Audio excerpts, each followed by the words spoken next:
जिसे अपशकुन कहा गया, वही गांव की शान बनी। बरसात की काली रात थी।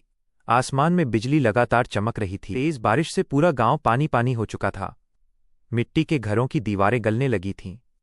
गांव के किनारे एक छोटी सी टूटी झोपड़ी में कमला दर्द से कराह रही थी। उसके पास बैठी बूढ़ी दाई बार बार भगवान का नाम ले रही थी। झोपड़ी के बाहर कमला का पति रामू बेचैन होकर चक्कर काट रहा था। उसकी आंखों में डर था। गरीब आदमी था, घर में खाने तक के पैसे मुश्किल से जुटते थे, ऊपर से पहली संतान होने वाली थी।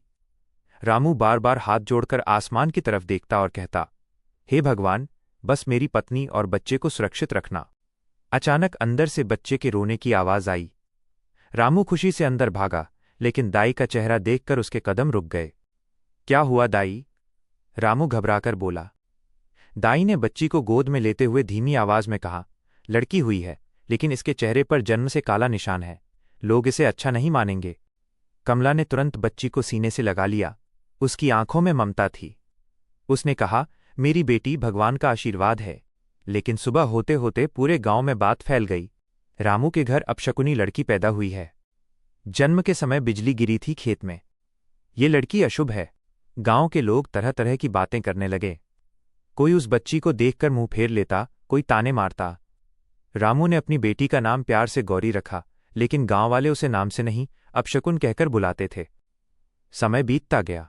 गौरी धीरे धीरे बड़ी होने लगी। वो बहुत सीधी और समझदार लड़की थी। उसकी आंखों में मासूमियत थी, लेकिन गांव के बच्चे भी उसे चिढ़ाते।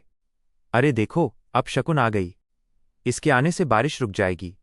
गौरी चुपचाप सब सुनती रहती। घर आकर मां की गोद में सिर रखकर रोती और पूछती, अम्मा, क्या मैं सच में बुरी हूं? कमला उसके आंसू पोंछते हुए कहती, नहीं बेटी, तू तो मेरी दुनिया है। गरीबी इतनी थी कि कई बार घर में खाना तक नहीं बनता था। रामू दिन भर मजदूरी करता, तब जाकर शाम को 2 वक्त की रोटी मिलती। फिर भी उसने अपनी बेटी की पढ़ाई नहीं रुकने दी। गौरी स्कूल जाने लगी। स्कूल में भी लोग उसका मजाक उड़ाते। एक दिन मास्टर जी ने बच्चों से पूछा, बड़े होकर क्या बनना चाहते हो? किसी ने कहा पुलिस, किसी ने कहा डॉक्टर। जब गौरी की बारी आई तो वो धीरे से बोली, मैं पढ़ लिख कर गांव के लोगों की मदद करना चाहती हूं। पूरी क्लास हंस पड़ी। अपशकुन गांव बचाएगी, पहले खुद को बचा ले। गौरी की आंखें भर आईं, लेकिन उसने कुछ नहीं कहा। उसी दिन उसने मन में ठान लिया कि वो एक दिन कुछ बड़ा करके दिखाएगी। कुछ साल बाद गांव में भयानक सूखा पड़ गया। खेत सूख गए, कुएं खाली हो गए। लोग परेशान रहने लगे। तब फिर गांव वालों ने गौरी को दोष देना शुरू कर दिया। जब से ये पैदा हुई है, गांव में मुसीबत ही मुसीबत है। इसे गांव से बाहर निकाल दो। एक दिन पंचायत बैठी। सरपंच ने सबके सामने कहा, इस लड़की के कारण गांव में अशांति फैली है।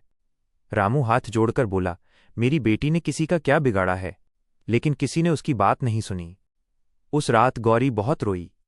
उसने आसमान की तरफ देखकर कहा, हे भगवान, अगर मैंने कुछ गलत नहीं किया तो एक दिन सबको सच जरूर दिखाना। उस दिन के बाद गौरी ने खुद को पूरी तरह पढ़ाई में झोंक दिया।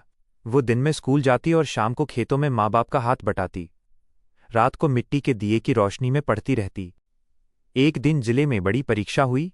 पूरे गांव के बच्चे उसमें शामिल हुए। जब रिजल्ट आया तो सब दंग रह गए। गौरी पूरे जिले में प्रथम आई थी। मास्टर जी खुशी से उसके घर आए और बोले, रामू, तेरी बेटी ने पूरे जिले में नाम रोशन कर दिया।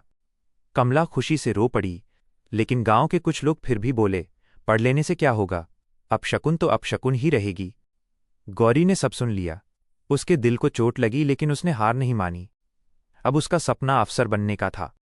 इसी बीच रामू की तबीयत खराब रहने लगी। एक दिन वो मजदूरी करते समय गिर पड़ा।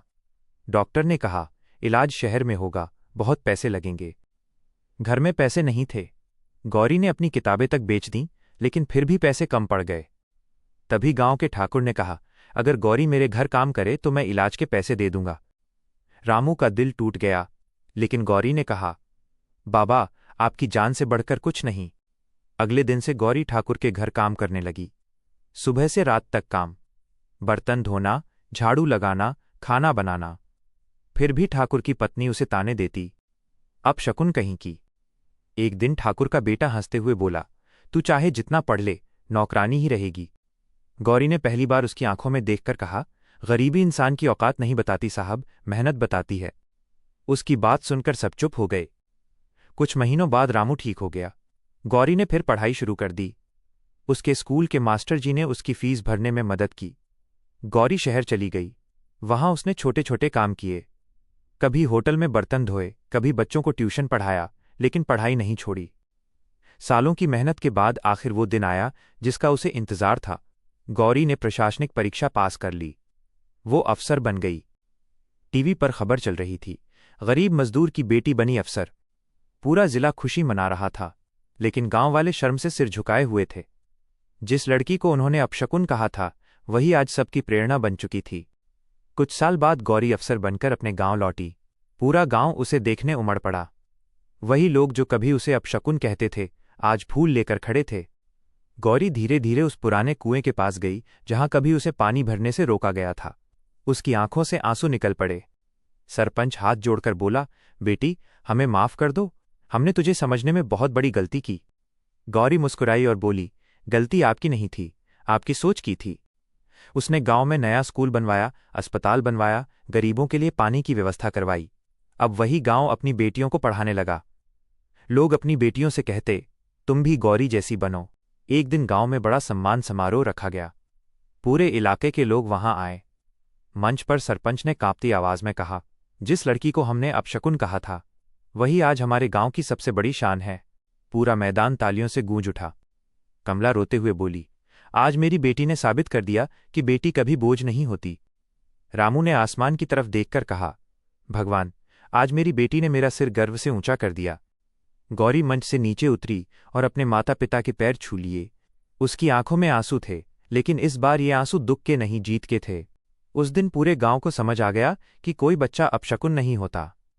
अपशकुन होती है लोगों की छोटी सोच और दूसरों को नीचा दिखाने की आदत। अगर आपको ये कहानी पसंद आई हो तो हमारे चैनल जितेंद्र UP47 को जरूर सपोर्ट करें। ऐसी ही दर्द भरी, इमोशनल और प्रेरणादायक कहानियों के लिए हमारे चैनल